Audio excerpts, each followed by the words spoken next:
when we look at some individual here needing help, and when we need help, some of us have a tendency to run to mama. We run to daddy. But one of these days, mama and daddy will be gone. Some of us run down 69 to see what Mama West got to say. But if you're not careful, Mama West's house might be repossessed or foreclosed and she has to move. Some of us will run to the psychic hotline and try to call. But if you're not careful, you'll get a wrong signal sign. But I see in this lesson, in verse 8, verse 13, it tells us, then this group of people cried unto the Lord in their trouble, and he saved them out of their distresses. Now, ain't that pretty? Like Uncle Rob used to say, ain't that pretty? But God has given me this thought for you this morning. If you have a problem you cannot solve, turn it over to Jesus. He'll work it out. Now, I want y'all to listen to that again. If you have a problem you cannot solve, turn it over to Jesus, and he'll work it out. Now, I ain't going to be long, but I just want you to look here. Go ahead, preach, sir. All of us have problems. Some of us got problems sleeping. Some of us got problems losing weight. Some of us got problems gaining weight. Some of us got problems we can't find a job. Some of us got problems in our relationships. Some of us got problems with children. Some of us just got problems with ourselves. But one thing about it, if you walking, breathing in this world, you got a problem. All right. Huh? Your problem might be bigger than mine. It might be heavier than mine. It might be wider than mine. That doesn't matter. Because if it's your problem, then it's a big problem. If it's my problem, it's a big problem. That's right. Problem is a problem. But now I come to tell you, if you got a problem, and there's some problems we can deal with on our own. You know, I was trying to deal with that and unstopping the toilet. I got it unstopped. But there's sometimes a problem I can't deal with. You know, the doctors tell me that I have a condition that medical science can't help. I can't deal with that. I've got to go somewhere else. See, when I get a child and he's hard-headed, he won't listen, he won't do what thus says the Lord. Or she running here, or she running there, then I've got to go somewhere else. I'm walking up and down the pavement trying to find a job to feed my children, trying to find a job to pay my light bill, trying to find a job to put some food on the table. And everywhere I go, they tell me, don't call us, we'll call you. And after 2 or 3 years, I ain't got a phone call. I got a problem. But when I can't solve those problems, I'm trying to tell you what you need to do. Then you need to turn it over to Jesus. All right. Why do I say turn it over to Jesus? Because Jesus is bigger than big.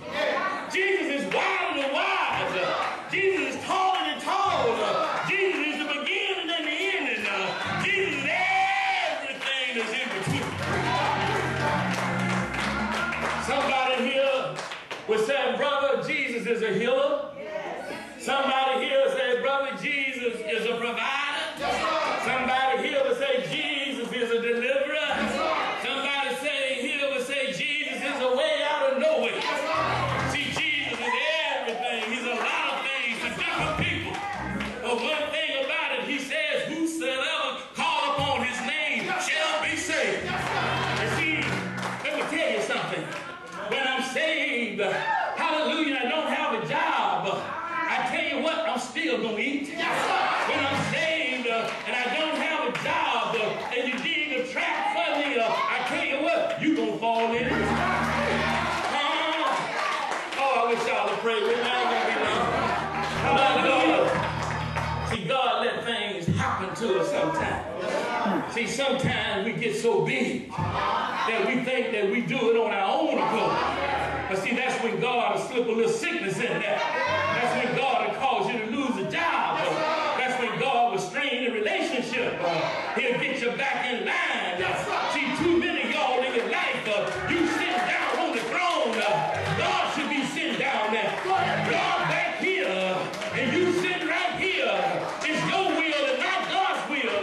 But I tell you what, hard times will cause you to have to get up off that throne. Hard times cause you to have to walk the floor all night long. Hard times cause tears to run down your face until you get up and you acknowledge that Jesus is King.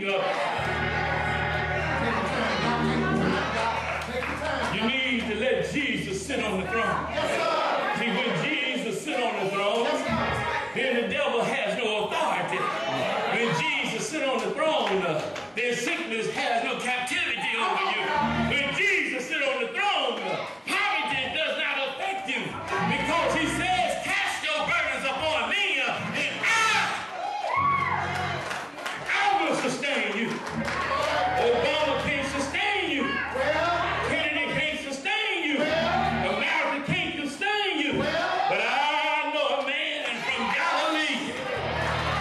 You know, if you can take it, hallelujah, you can make it. Hallelujah.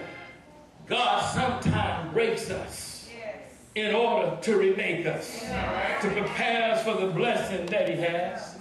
But then finally, like the old donkey, when they throw stuff on you, when they throw mess on you, when they throw tricks on you, when they throw lies on you, when they throw all that junk, all you got to do is just shake it off and pack it under.